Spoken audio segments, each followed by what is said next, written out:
Bonsoir à tous et merci de suivre le flash d'information sur RTI2, la chaîne la plus proche des populations.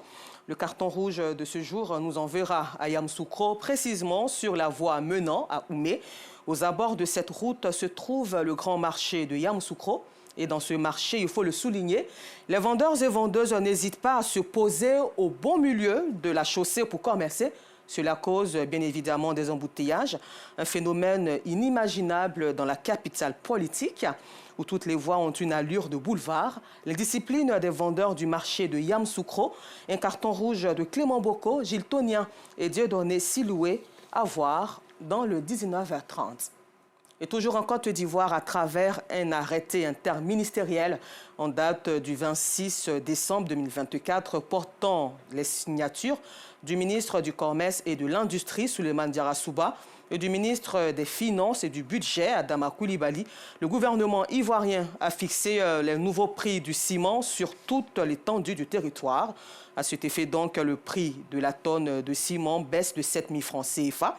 Et notre équipe de reportage constituée d'Abdoulaziz Daramé et Kader Bathil s'est rendue sur les lieux pour un constat que vous verrez aussi à 19h30.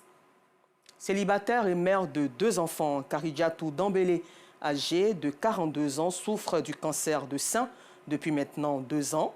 Faute de moyens financiers, elle ne bénéficie plus de soins et son état de santé ne fait qu'empirer. Son cri de cœur est recueilli par notre reporter spécial cas sociaux, Georgette Ido Fofana, à entendre dans le 19h30.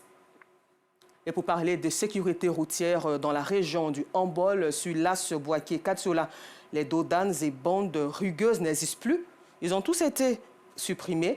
La suppression de ces ralentisseurs sous forme de bosses réjouit énormément les automobilistes qui empruntent cette voie. Une joie qui n'est pas du tout partagée par les populations des villages situés en bordure de ces voies équipées. Elles se disent en danger à cause de la vitesse avec laquelle roulent les automobilistes. Le constat de Pagasoro connaît de Madongui dans la région du Hambol. Touro, situé sur l'axe Boaké-Katiola à environ 14 km de la ville de la Poterie. S'il y a un fait qui trouble la quiétude des populations de cette localité, de la région du Hambol, c'est bien la suppression des dodanes. Ici à Touro, les véhicules traversent le village à vive allure. Chauffeurs de cars, de remorques, des véhicules personnels passent ici comme s'ils étaient pourchassés. Que dire des motos? C'est pareil. La vitesse et les dépassements font partie de leurs habitudes. Ce qui n'est pas sans conséquence. On enregistre régulièrement des accidents de la circulation à Touro. Pour preuve, la petite Chienfungo, élève en classe de 6e dans un collège privé du village, en sait quelque chose. Elle a été récemment victime d'un accident qui a failli lui ôter la vie. Et cela, une semaine après la suppression de ces ralentisseurs sous forme de bosses dans le village. Elle porte encore les stigmates. Une main presque fracturée. Comme maman va au bord de la route, je venir derrière maman. Donc, je voulais traverser. Il venait en vitesse. Il m'a coincé sur ma main. Les témoins sont légion. Les accidents font désormais partie du quotidien des populations de Touro. Le mercredi, il y a eu 2 jeunes qui ont fait accident. Ils étaient sur moto. L'autre est mort sur place. L'autre, en tout cas, son pied est cassé. En tout cas, présentement, le soin à la maison, que ça ne va pas. Les enfants traversent par là l'école. C'est dangereux. Au moins, s'il y a 2 dalles, avant que les voitures viennent, ils ralentissent un peu avant de monter. Aujourd'hui, les populations de Touro n'ont qu'un seul et unique vœu, le retour des dodanes ou des bandes rugueuses. Quand il y avait dodanes, quand les camions viennent tout doucement, dans les villages, il n'y a pas trop de circulation comme ça. Mais plus il n'y a pas de dodanes maintenant, là, quand les camions viennent en flèche, alors ça ne nous arrange pas. On n'a qu'à replacer les dodanes, c'est ce que nous on veut.